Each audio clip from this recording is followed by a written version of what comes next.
नमस्कार साथियों, आपका स्वागत करता हूं आपके अपने YouTube चैनल निर्मल एस्ट्रोलॉजी में। साथियों, ग्रहों के कारक तत्वों को समझते हुए आज के इस वीडियो में हम गुरु ग्रह के कारक तत्वों को समझेंगे। गुरु ग्रह या जिसे हम बृहस्पति देव भी कहते हैं, बृहस्पति ग्रह भी कहते हैं, उनके कारक तत्वों को समझेंगे। उनसे हम किन किन चीजों को देखते हैं और वे स्वतंत्र रूप से किन किन चीजों के कारक हैं, इसे जानेंगे। तो आइए शुरू करते हैं आज का वीडियो और समझते हैं गुरुदेव के कारक तत्व। साथियों, गुरुदेव को ज्ञान का कारक कहा गया है।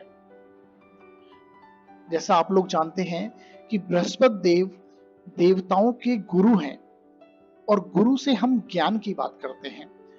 गुरु हमें ज्ञान का रास्ता दिखाते हैं, हमें ज्ञान देते हैं। तो ज्ञान के कारक गुरुदेव होते हैं। अब जिनकी कुंडली में गुरु अच्छी पोजीशन में है, वहां से हम अंदाजा लगा सकते हैं कि ऐसा जातक कितना ज्ञानवान होगा, कितना गुणी होगा। तो गुरुदेव ज्ञान के कारक हुए। अध्यात्म के भी कारक गुरुदेव हैं। अध्यात्म यानी कि अपना आत्मचिंतन करना। अध्यात्म का अर्थ है आत्म अध्ययन। आप कितना अपना अध्ययन करते हैं, अपने आत्मा का अध्ययन कितना करते हैं, आप कितनी साधना करते हैं, कितना मेडिटेशन करते हैं, आप कितने स्पिरिचुअल हैं, कितनी योग साधना करते हैं। तो आपकी स्पिरिचुअलिटी का भी अंदाजा हम गुरु ग्रह से लगाएंगे। तो आध्यात्मिक आप कितने हैं, इसका अंदाजा गुरु से देखेंगे। गुरु ग्रह के कारक है। शिक्षा के भी कारक माने जाते हैं गुरुदेव। शिक्षा, क्योंकि पंचम स्थान में गुरु कारक होते हैं और वहां से हम शिक्षा को देखते हैं। कुंडली के पंचम स्थान से हम शिक्षा को देखते हैं अपनी, तो उसके कारक गुरु हुए, तो शिक्षा को भी हम गुरु ग्रह से देखेंगे। धन के कारक भी गुरुदेव माने जाते हैं। अब धन शुक्र ग्रह से भी हम धन को, आय को देखते हैं, पर यहां पे हम ऐसे धन की बात करेंगे जो कि आपके द्वारा जोड़ा गया है। यानी जितनी भी आपकी अर्निंग्स हैं, जितनी भी आपके कमाई के साधन हैं, वहां से आप किसी धन को बचत करते हैं, उसको आप जोड़ते हैं, उस धन को हम गुरु ग्रह से देखते हैं। और एक धन ऐसा होता है जिसमें आपने कहीं पैसा इन्वेस्ट किया, धन को इन्वेस्ट किया, और वहां से आपको रेगुलर रूप से, निरंतर रूप से धन आता रहे, उस धन की यहाँ पे बात नहीं करेंगे। ऐसे धन को शुक्र ग्रह से देखते हैं, विपुल धन को शुक्र ग्रह से देखते हैं। और सुख के भी कारक गुरुदेव कहे गए हैं। अब यहाँ पे सुख कैसा, भौतिक सुख नहीं, आंतरिक सुख के कारक हैं गुरु ग्रह। आप कितने सुकून से अपना जीवन व्यतीत करते हैं। एक व्यक्ति, मिडिल क्लास का आदमी भी अपने जीवन को सुख से, जो जीवन को व्यतीत करता है, उस सुख की बात कर रहे हैं हम। कोई भौतिक सुख नहीं। आप देखिए, कई जिनके पास धन है काफी मात्रा में, अपार धन के जो लोग मालिक हैं, वो भी अपने जीवन को कई बार सुख से व्यतीत नहीं कर सकते। उनके पास सुकून नहीं है, आंतरिक सुख नहीं है। पर यहाँ पे गुरु ग्रह को आंतरिक सुख का कारक माना गया है। कीर्ति, आप अपने ज्ञान से, आप अपने गुण से, आपने अपने जो आपका ज्ञान है उससे आप कितना यश प्राप्त करेंगे, कितनी प्रतिष्ठा प्राप्त करेंगे, अपने कर्मों से आप कितनी कीर्ति प्राप्त करेंगे, उस कीर्ति के कारक कहे गए हैं गुरुदेव। आप कितने धार्मिक हैं। अब धार्मिक यानी आप कितने अपने धर्म के मार्ग पर चलते हैं, कितने आप सत्यवादी हैं, कितने आप निष्ठावान हैं। इन चीजों के कारक हैं गुरु ग्रह। धर्म, कितने आप धार्मिक हैं, इस चीज का कारक कहे गए हैं गुरुदेव। इसका अंदाजा हम गुरु से देखेंगे।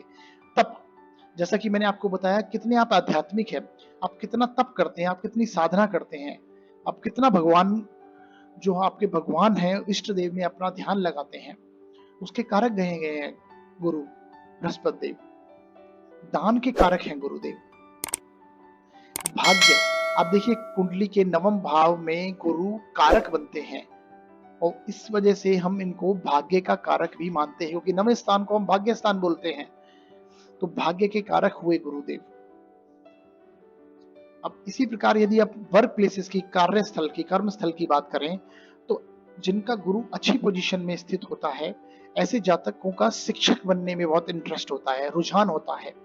तो शिक्षक बनने के लिए गुरु ग्रह का मजबूत होना बहुत ही आवश्यक है, क्योंकि एक शिक्षक वही हो सकता है जिसके पास ज्ञान होगा। हर व्यक्ति जिसके पास ज्ञान है वो शिक्षक नहीं बन सकता, क्योंकि गुरु के साथ साथ यहाँ पे बुद्ध को भी देखना उतना ही आवश्यक है। जिस जातक की कुंडली में गुरु और बुद्ध की अच्छी पोजीशन होगी, ऐसे जातक शिक्षक बन पाएंगे। राज्य से सम्मान, आप ये समझिए, राज्य से आपको जो सम्मान मिलने वाला है, इसके कारक है गुरु ग्रह। गवर्नमेंट जॉब की जहां तक बात करें, उसमें सूर्य प्रबल कारक बनते हैं। उसके साथ साथ गुरु ग्रह भी बहुत इंपॉर्टेंट रोल अदा करते हैं। अगर आपकी सरकारी जॉब लगना, आप अपनी देखना चाहते हैं कि आपका सरकारी जॉब में जाने का योग है, उसमें गुरु ग्रह का भी रोल उतना ही इंपॉर्टेंट है जितना सूर्य का। तो राज्य से सम्मान में भी आप गुरु ग्रह को देखिए। सलाहकार, एक एडवाइजर, गुरु क्या होता है? एक अच्छा सलाहकार होता है। आप किस मार्ग पे, आपका मार्गदर्शन करने वाला होता है, अच्छा मार्गदर्शक होता है गुरु। तो सलाहकार बन सकते हैं जिनकी कुंडली में गुरु अच्छी पोजीशन में है, उच्च का होके बैठा है, कर्क राशि में है, अपनी राशि में है, धनु राशि का या मीन राशि का है। तो ऐसे और सबसे बड़ी बात, कारक होना बहुत इंपॉर्टेंट है। गुरु यदि कारक होंगे उनकी कुंडली में, तो ऐसा जातक सलाहकार बनने की क्षमता रखता है, कंसल्टेंट बन सकता है, संचालन करना, एडमिनिस्ट्रेटर बनना। जिस प्रकार एडमिनिस्ट्रेशन को सूर्य देव से देखते हैं, उसी प्रकार अच्छे से, जब तक आपके पास ज्ञान नहीं होगा, आप किसी चीज का संचालन नहीं कर सकते। तो संचालन करने को भी आप, मैनेजमेंट को भी आप गुरु से देखिए। ज्योतिष के क्षेत्र में यदि आप आगे बढ़ना चाहते हैं, तो गुरु बहुत इंपॉर्टेंट रोल अदा करते हैं। आप ये देखिए, गुरु ज्योतिष बनने के एक योगों में से एक योग ऐसा भी है कि गुरु आपकी जो वाणी है, वाणी भाव पे गुरु की दृष्टि होना बहुत इंपॉर्टेंट है। यदि आप अच्छा ज्योतिष बनना चाहते हैं, जो आपका द्वितीय भाव है, आपकी वाणी में एक मतलब आपकी वाणी तभी फलित होगी, आपकी वाणी में समृद्ध हो जाएगी, आपकी वाणी, एक प्रभाव आएगा वाणी में। तो ज्योतिष बनने का एक योगों में से एक ये भी योग है कि गुरु ग्रह भी उतना ही इंपॉर्टेंट रोल अदा करते हैं ज्योतिष बनने में। इसी प्रकार रत्न का व्यापारी, आप ये देखिए,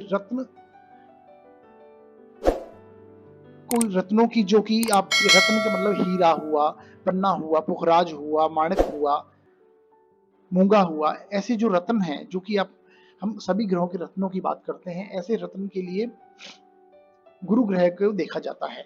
गुरु ग्रह जिनकी कुंडली में अच्छी पोजीशन में है, ऐसे लोग रत्न के व्यापारी बन सकते हैं। अब आगे देखें, यदि हम रिलेशंस की बात करें, तो ज्येष्ठ भ्राता को, यानी कि आपके बड़े भाई को हम गुरु से देखेंगे। बड़े भाई को गुरु से देखते हैं, दादा को गुरु से देखते हैं। आप शास्त्रों में देखेंगे तो दादा के कारक गुरु ग्रह कहे गए हैं। संतान में भी पुत्र, संतान के कारक हैं गुरु ग्रह, उसमें भी पुत्र के कारक हैं, मेल चाइल्ड के कारक हैं गुरु ग्रह। गुरुजन आपसे जो आपके जो गुरुजन हैं, आप जिनसे आप अपना मार्गदर्शन करवाते हैं, जिनसे आप सलाह लेके कुछ काम को करने जाते हैं, ऐसे उनके गुरु ग्रह कारक हैं, गुरुजनों के आपके कारक कहे गए हैं गुरु ग्रह। दीक्षा लेते हैं आप जिनसे मंत्र ग्रहण करते हैं, नाम दान लेते हैं, उसके कारक हैं गुरु ग्रह।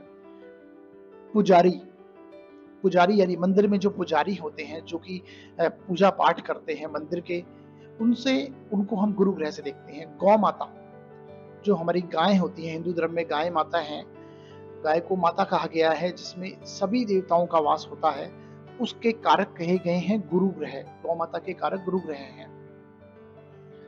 अब आगे देखते हैं, अगर हम अपने शारीरिक स्ट्रक्चर की बात करें, तो बड़े शरीर, यानी कि जिनकी कुंडली में गुरु लग्न में ही विराजमान होते हैं, ऐसे जातकों का शरीर काफी बड़ा होता है। बड़े शरीर यानी कि हाइट काफी अच्छी होगी, हड्डियां काफी चौड़ी होंगी, अच्छे कद काठी के ऐसे जातक होते हैं। खासकर जिनकी कुंडली में कारक हो गुरु ग्रह और लग्न में ही विराजमान हो, तो गुरु ग्रह बड़े शरीर के कारक हैं।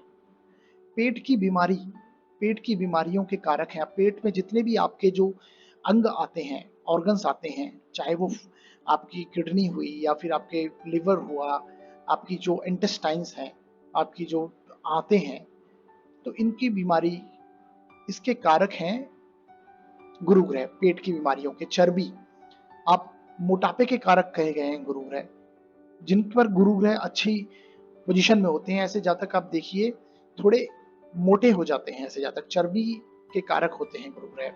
कान की समस्या को भी गुरु ग्रह से देखा जाता है। कफ, अब कफ के कारक भी गुरु ग्रह कहे गए हैं। पीलिया, पीलिया तो पेट की बीमारी से ही संबंधित है, यानी पीलिया क्योंकि जिसकी लीवर, जिनकी कुंडली में थोड़ा सा कमजोर हो जाता है, उनको पीलिया एक लक्षण है, बीमारी नहीं है। आपका लीवर में प्रॉब्लम होने से पीलिया जन्म बनता है, तो पीलिया के कारक हैं गुरु ग्रह। इसी प्रकार आगे देखें, यदि धातुओं की बात करें तो आभूषण की बात करें तो स्वर्ण जितने भी आभूषण हैं उसे हम गुरु ग्रह से देखते हैं। पुखराज, पुखराज तो गुरु ग्रह के रत्न हैं। जिनकी कुंडली में गुरु अच्छी पोजीशन में है, स्वगृही है, उच्चका है और कारक है, ऐसे जातक पुखराज धारण कर सकते हैं। हालांकि आप पुखराज धारण करें, कोई भी रत्न धारण करें, तो आप एक अच्छे ज्योतिष से सलाह लेके ही धारण करें। तो पुखराज जो कि इनका रत्न है, उसके कारक हैं पीले रंग की जितनी भी वस्तुएं होती हैं उसके भी कारक गुरु ग्रह कहे गए हैं। पीले रंग के कारक गुरु ग्रह हैं तिलक। अब देखिए, जो जातक तिलक लगाने के शौकीन होते हैं, तिलक लगाते हैं माथे पे, सिर पर पगड़ी बांधते हैं, ऐसे जातक का गुरु बहुत अच्छी पोजीशन में होता है। कहीं ना कहीं गुरु अच्छी उनकी कंडीशन में होगा। जैसा कि धनु लग्न के आप कारक देखिए, उनके माथा बहुत शाइन करेगा और तिलक लगाएंगे ऐसे जातक, सिर पर पगड़ी बांधने वाले होंगे, तो गुरु ग्रह ऐसी जातक का अच्छा पोजीशन में होता है। अब आगे देखते हैं, परोपकार की भावना जो होती है, इसके कारक हैं गुरु ग्रह। आप कितने सात्विक हैं, इस चीज के कारक हैं गुरु ग्रह। सात्विकता के जितनी भी चीजें हैं, इसके कारक कहे गए हैं गुरु ग्रह। धर्म, आपकी धर्म में कितनी निष्ठा है, मैंने पहले ही बताया, अध्यात्म के कारक हैं। धार्मिक होना गुरु ग्रह से देखा गया है, तो आपकी धर्म में कितनी निष्ठा है, आप कितने आस्तिक हैं, आप कितना विश्वास करते हैं इन चीजों में, इसके कारक है। कितने स्पिरिचुअल हैं, इसके कारक कहे गए हैं गुरु ग्रह। समान दृष्टि, सभी को एक दृष्टि से देखना, किसी में कोई भेदभाव ना करना, इसके कारक हैं गुरु ग्रह। तर्क, तर्क के कारक हैं। आपकी बातों में कितना तर्क है, कितना लॉजिक है। अगर आप में ज्ञान होगा तो ऑब्वियसली आपकी बात में एक लॉजिक होगा, एक तर्क होगा, तो उसके कारक कहे गए हैं गुरु ग्रह। ज्ञान बांटना, आप ये समझिए, जिन जातकों की कुंडली में गुरु ग्रह वक्री पोजीशन में होते हैं, 12वें हाउस में होते हैं, 10th हाउस में होते हैं, अब ये उनकी पोजीशन देखनी होगी, और थोड़े कमजोर हो जाते हैं गुरु ग्रह, ऐसे जातक फ्री का ज्ञान बांटते हैं, ज्ञान बांटने में, और ऐसे जातकों की एक छवि ऐसी बन जाती है कि हाँ भाई ये ज्ञान बांटता है, तो इसके कारक हैं गुरु ग्रह। आगे देखें तो यदि स्थल की बात करें, जो कि आपके धार्मिक स्थल होते हैं, मंदिर होते हैं, इनके कारक हैं गुरु ग्रह। मंदिर के कारक हैं, धार्मिक स्थल जितने भी होते हैं इसके कारक हैं। मांगलिक कार्य, आप जितने भी मांगलिक कार्य करते हैं इसके कारक हैं गुरु ग्रह। जो भी आप अपने घर में पूजा पाठ करवाते हैं, मांगलिक जो कार्य करवाते हैं आप, उसके कारक हैं गुरु ग्रह। धार्मिक व सामाजिक कार्यों के भी कारक हैं। आप धार्मिक में एनजीओ वगैरह जो होते हैं, अब धार्मिक जो समाज में कार्य करवाते हैं, सामाजिक कल्याण के लिए जो कार्य कराते हैं, उसके कारक हैं गुरु ग्रह। यज्ञ के भी यज्ञ के भी कारक गुरु ग्रह माने गए हैं। जो कि आप यज्ञ, यानी कि आप जो अपने घर में हवन करवाते हैं, जो भी आप पूजा पाठ करवाते हैं, उसके कारक हैं गुरु ग्रह। तो साथियों, आज हमने गुरु ग्रह के कारक तत्वों को जाना। अब गुरु ग्रह से संबंधित आप ये भी समझिए कि गुरु कर्क राशि में उच्च के होते हैं, चंद्रमा की राशि में उच्च के होते हैं। और धनु राशि और मीन राशि के स्वामी हैं गुरु ग्रह। इसी प्रकार शनि की राशि जो मकर राशि है उसमें बैठ के गुरु ग्रह नीच के हो जाते हैं, अपने अपने आप में कमजोर हो जाते हैं। तो ये चीजें आपको पता होनी चाहिए। पीला रंग गुरु ग्रह के लिए प्रिय है, ये आपको याद होना चाहिए। तो ऐसी चीजें आप थोड़ा थोड़ा आप ध्यान रखेंगे तो आप अपनी कुंडली को पढ़ने में आप सहायक होंगे। तो आशा करता हूँ आपने गुरु ग्रह के कारक तत्वों को अच्छे से समझा होगा। आज का विषय आपको क्लियर हुआ होगा। हमारा वीडियो आपको किस प्रकार लगता है आप हमें जरूर बताइए, हमारे कमेंट बॉक्स में आप कमेंट कीजिए और उस फिर बताइए। और यदि आपको कोई सुझाव देना है तो भी आप हमें कमेंट बॉक्स में बता सकते हैं। आप हमारे वीडियो को जरूर लाइक कीजिए, वीडियो को सब्सक्राइब कीजिए, हमारे वीडियो को, हमारे चैनल को सब्सक्राइब कीजिए, वीडियो को शेयर कीजिए। और कोई भी आपके मन में डाउट है, आपके मन में प्रश्न आता है, यदि आप कुंडली का अपना विश्लेषण करवाना चाहते हैं तो आप हमें नीचे दिए हुए डिस्क्रिप्शन में दिए हुए नंबर्स पे कॉल करके भी हमें आप बता सकते हैं, हमें कॉल कर सकते हैं, अपने प्रॉब्लम को सॉल्व करवा सकते हैं। तो आशा करता हूँ आपको हमारा वीडियो समझ में आया होगा। हमारा वीडियो देखने के लिए बहुत बहुत धन्यवाद साथियों।